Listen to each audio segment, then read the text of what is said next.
Hello and welcome to another episode of The English Couple. Does it go that way?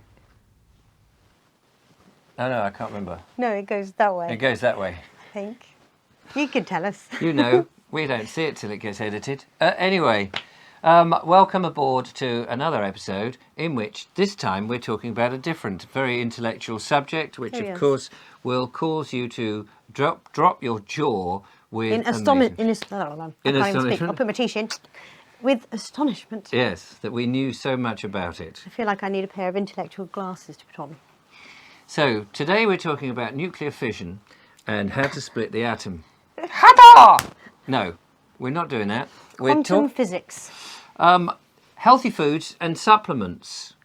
We thought that would be an interesting subject because it's cold, there's no sun where you can normally get vitamin D, and it's advisable that you have vitamin D because it's so good for you, because it's good for keeping viruses at bay, and also vitamin C because traditionally at this sort of time you wouldn't get too many fruits on the trees. In fact, you'd have to wait quite some time. You'd only have them in preserves and things. I don't know how much they retain. Yeah, how much? Because you also have a lot of sugars and stuff in preserves. So, but that there might be enough in it. Of course, my dad. This is something my dad used to do with apples. Yeah. Because an apple a day keeps the doctor away. So they say. So they say, and these days it's good to keep the doctor well away. Because you never quite know what they're going to put into you, but that's another story. That's a whole other story. He used to collect apples in the autumn, and he would put them in the loft. And he would put them on that rock wall insulation stuff that people used to have in the loft. I don't know if they still do that. That sort of glass fibre-y stuff.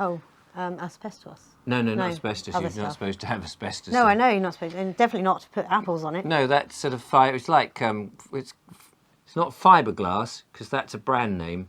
Glass fibre is, I think, the proper term. Yeah. But it's in an insulation, and there's another one, this rock wall. I think that's a brand name as well. But it's that sort of fluffy, powdery stuff that's very itchy on your fingers when it goes in the wall to keep the heat in. Anyway, an insulation. He would put them on, the apples on there, between the rafters in the loft, so that in January, February time, you could still have these apples, unfortunately, and get the vitamin C, and get the goodness from them.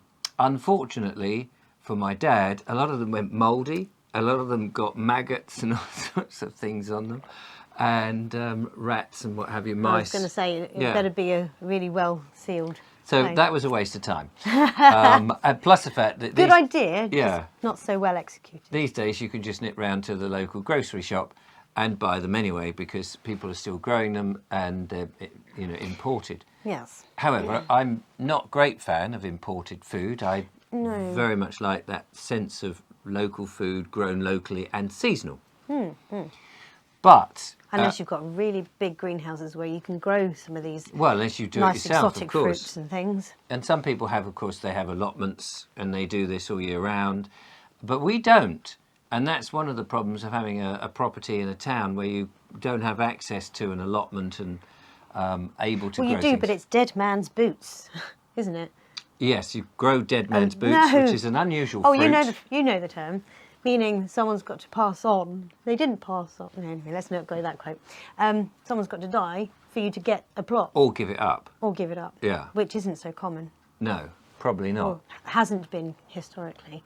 No, but I think people do get fed up with it, don't they? And I think an allotment organisation would say if you don't attend to your allotment after so many weeks, that's true. You're on your ear, because they've got a waiting list as long as their arm, if not longer. Both arms probably, and the legs. Anyway. So do you do healthy foods or supplements, Julia? Well, I try to eat as healthy as possible, but I'm just as fallible as the next mum, and I do fall foul. But what about supplements? Supplements, yeah, I do take various vitamins. I take zinc, iron, vitamin D, vitamin C, and what's that one? Evening primrose. Right, and what's that for? Well, evening primrose is to help balance out my hormones. Does your hormone a lot? I do moan a lot. I don't know about my whore.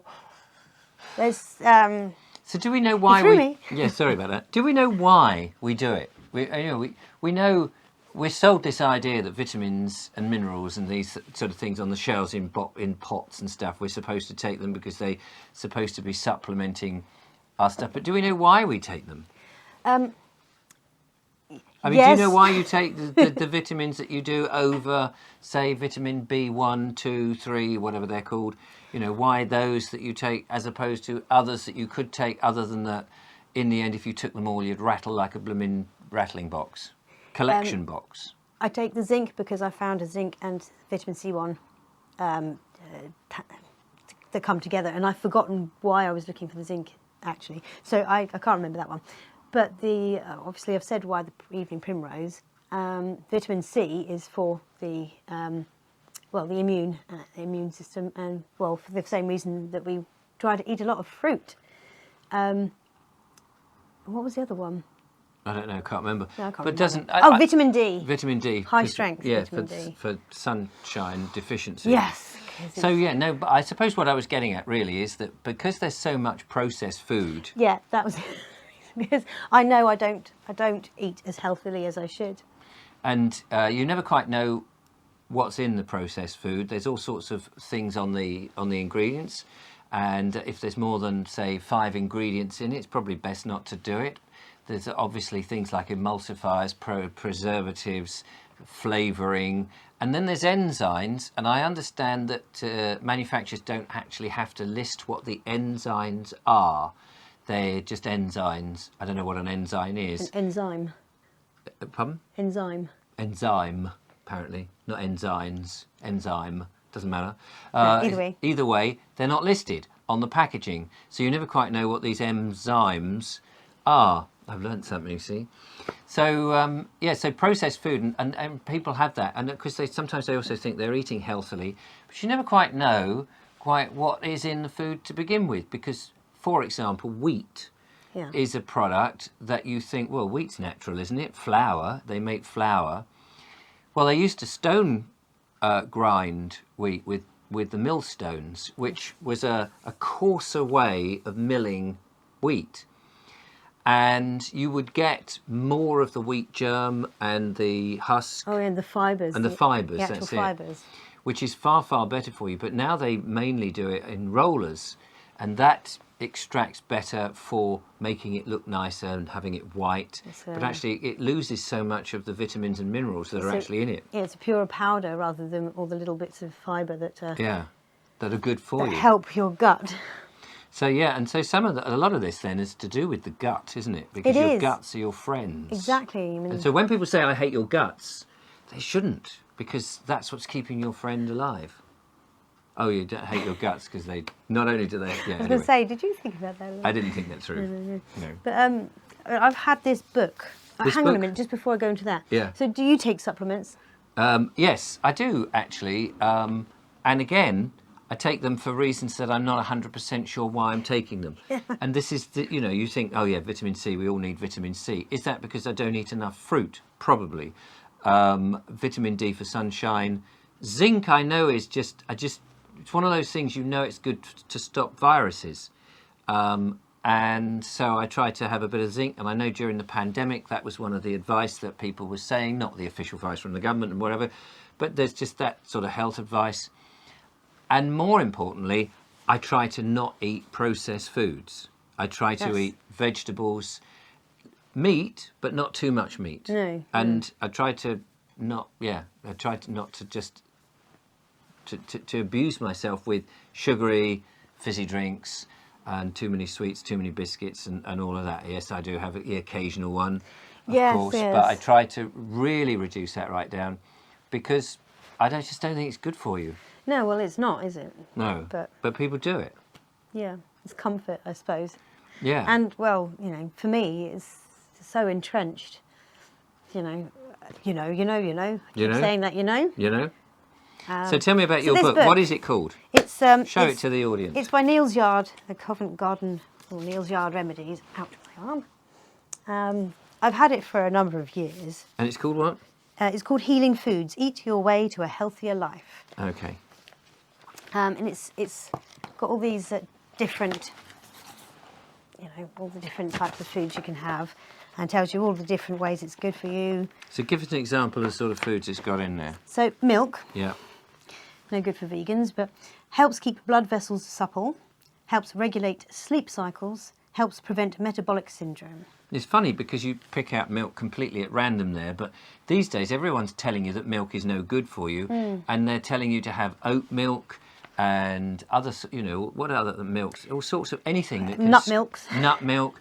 If you squeeze your old pants when you finish with them at the end of the day. Oh no, you can Richard, get- Richhead, that's But enough. it just seems to me that people are coming up with all sorts of faddy stuff as oh no, all these traditional things that we've had for a long time, like milk that has kept the human race going, is all of a sudden no good. And you just can't help feeling that there is an agenda to it.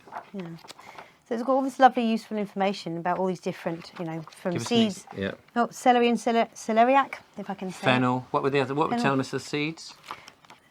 There's kefir, honey, meats. It tells you all about the meats as well. So Quick flash. a quick flash. Seeds and sprouts. So there you have it. Now seeds and sprouts and that sort of stuff, they're supposed to be very good for you, aren't they? They're full of great things. Promotes healthy skin and hair. Helps remove toxins from the body. Helps supports hormone balance. Protects the heart and blood vessels. And this is so all food that we eat has got certain good qualities Yeah. in it. And that the thing about what it obviously is saying in this is here is the item of food. Here's what you can. Here's What it's good for. what it's good for. It find a meal to put it in, but it's coming from fresh, isn't it? It's not going. Here's a packet of breakfast cereal that's been turned into funny pop-like shapes or balloon shapes and covered in sugar, and there's all the minerals. And this is about raw, real foods, and you just Sourdough rye bread. yeah, it's using rye, which is a great grain. Helps maintain energy levels, helps strengthen bones, promotes healthy skin and hair, and helps lower blood pressure. Now it's interesting because I was eating a product. I don't want to mention the brand name, but it was a rye-based biscuit, very famous rye-based biscuit. And I looked on the ingredients and I thought, oh, this is okay. This is healthy. It's just the grain, basically. It's not been overly processed. But then I was talking to one of my friends, a chap called Nigel. He knows who he is. And he said, yes, but it may not have anything else in, but it's been heated to such an extreme temperature in order to be able to manipulate it into and get it to press together in this biscuit. And of course, it's very easy to forget that a heat process can change what can be a good thing into not so good, or could be potentially carcinogenic. Yes. And I know that with sunflower oil, a lot of people were saying, but it's a vegetable oil, and then, it's vegetable oil, it's got to be good for you. But because it's used in frying and it heats things up, its consistency changes, and therefore its goodness changes because of the process. Whereas olive oil is far, far better for you, and it doesn't do that. It changes on a molecular level, doesn't it? Or something Exactly. like that. And I heard that that things like the sunflower oil originally was invented as a tractor oil for mechanical Lubricate parts, the as a engines. lubricant, yeah, not as a food. That's telling, isn't it?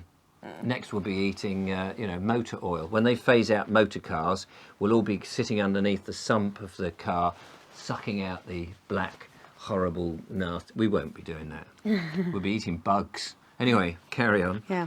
So here's a good page. A day of good digestion. So it tells you about how to balance your breakfast.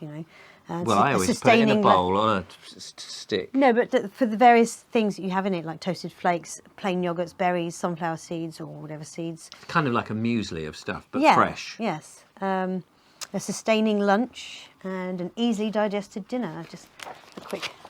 Quick flash. Yep, quick flash. So, I mean, obviously, all these recipes are just, non-specific, really, because you can make up your own thing. Yeah. So it's got a few, suggestions and ideas of nice, easy little meals and things. But I love this book. I have not paid it half as much attention as I should have over the last 8 years I've had it.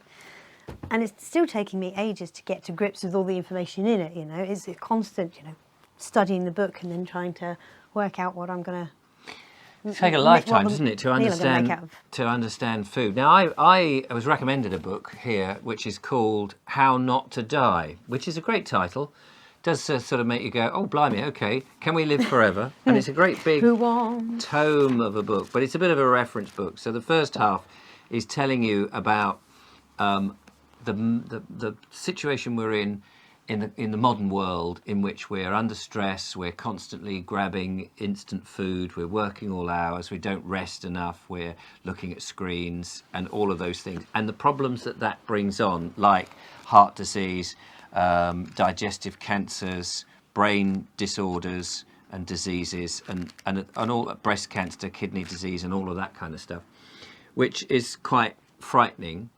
So if you have any of those complaints, it then tells you what foods have, what foods are available that have within them, at different, as you say, the molecular structure or whatever it is, different elements that will be beneficial.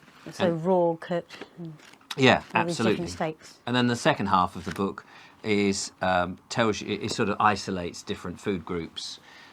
Such as what you were saying with the beans and beverages, herbs, spices, and gives you and various vegetables, gives you an indication of, you know, the things that you basically could make up your diet with.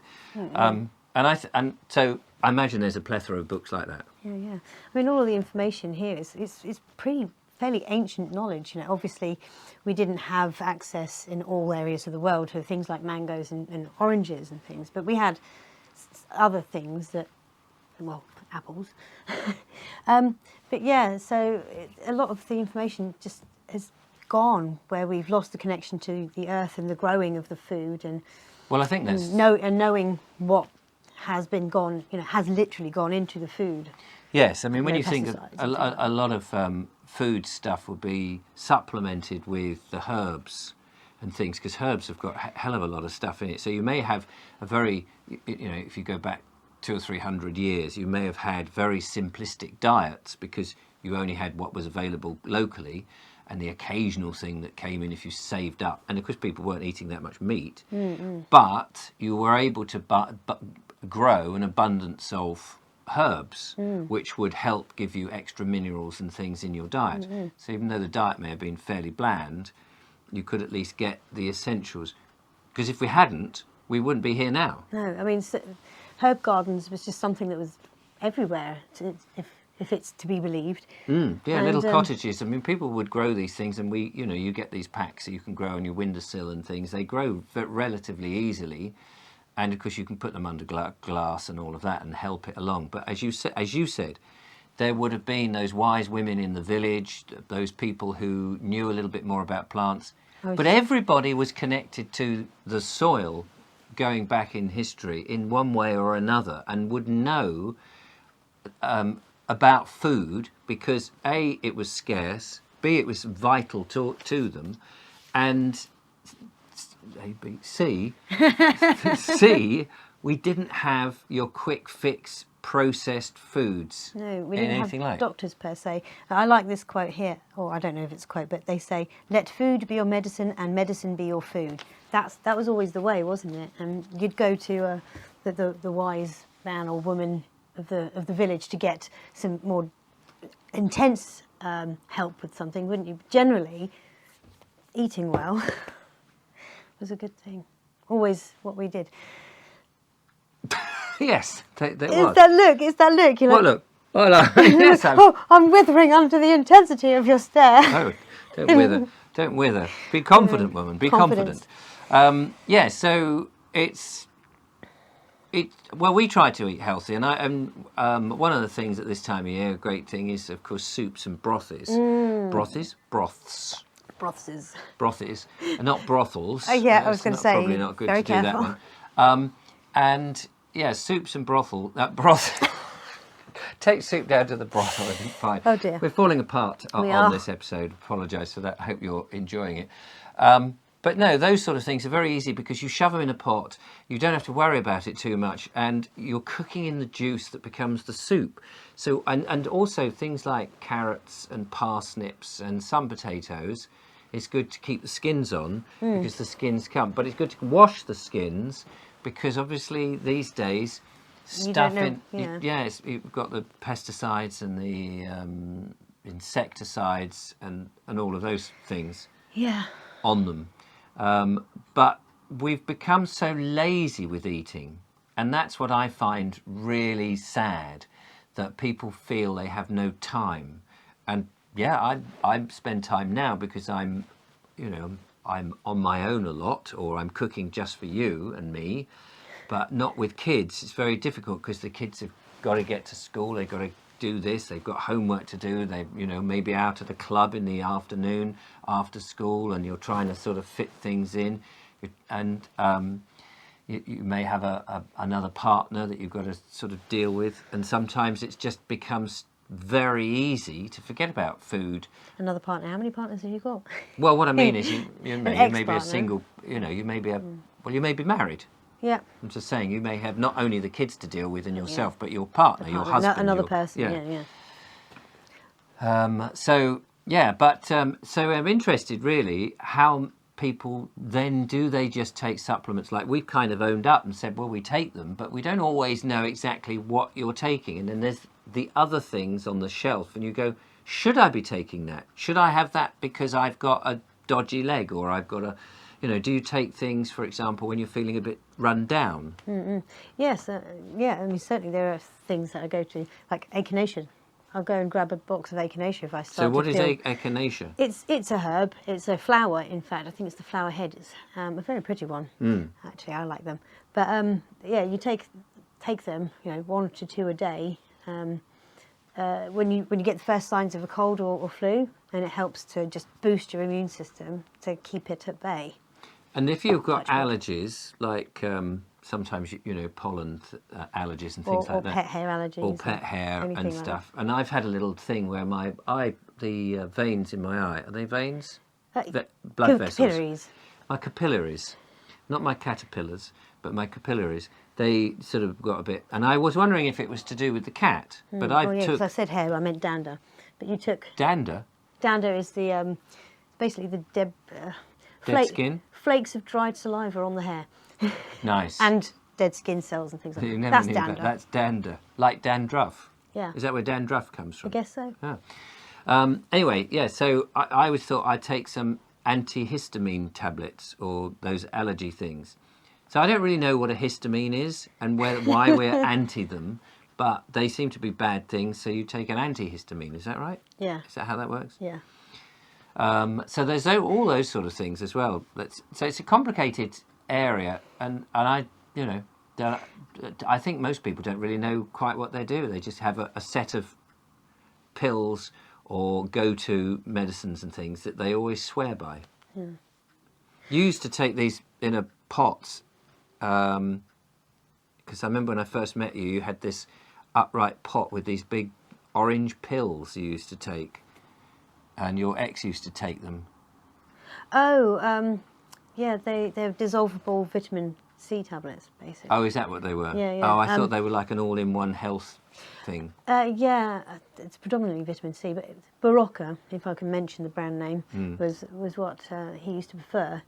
But now apparently Asda or Tesco do their own version. Yeah, so it's kind of like an instant similar hit of but you don't take it. You put it in a glass of water. It has to be 250 ml or more. Yeah, and it's just like drinking an orange drink. Oh, right, yeah. And you see all these drinks that have been fortified with, like, there's a blueberry drink, the very famous blueberry drink that says it's fortified with all of these things, but it's also fortified with a ton of sugar. So although you're getting your vitamin C, your teeth are disappearing very rapidly, and kids, of course, drink that by the gallon, and they visit the dentist rather frequently. So it's kind of a battle, isn't it, to know what to take, what's good for you, what isn't so good for you, and then manufacturers try and play on that a lot and entice you in with their thing, and it's not always, it seems to me, to be an honest story. Yeah, it's a shame, isn't it? But it's all about the money, really. They don't, although there's rules and regulations to try and make sure that we're only sold stuff that is good for us, it's just rarely the case. Better here than America, isn't it? A lot of Americans, when they find out, what our food is like, and they're quite astonished. And oh, right. If you're American, you can tell us whether that's True. so. I mean, Have you tried English foods? Yeah, I remember going to America British. Years ago now, over 10 years ago, amazingly it seems, and had a breakfast. Very nice chap put us up for breakfast, and we had sausages, but there was what was it, maple syrup in the sausages, and it just seemed to be this sweetening of everything at that time. I don't know if that still goes on, whether that was just unusual or whether I just observed it that way, but it just seemed to be everywhere, and it was very confusing for somebody who tries to eat as little sugar as possible. That must have been a shock to your taste buds. It certainly was. Anyway, I think I'd have loved it, I'm sure. Yeah, I think we're sort of getting to the end. Do you think? Yeah. Of I think today, we'd be perhaps, interested though. What supplements do you take, and do you know why, or do you just bung them in religiously because you think that's the right thing to do?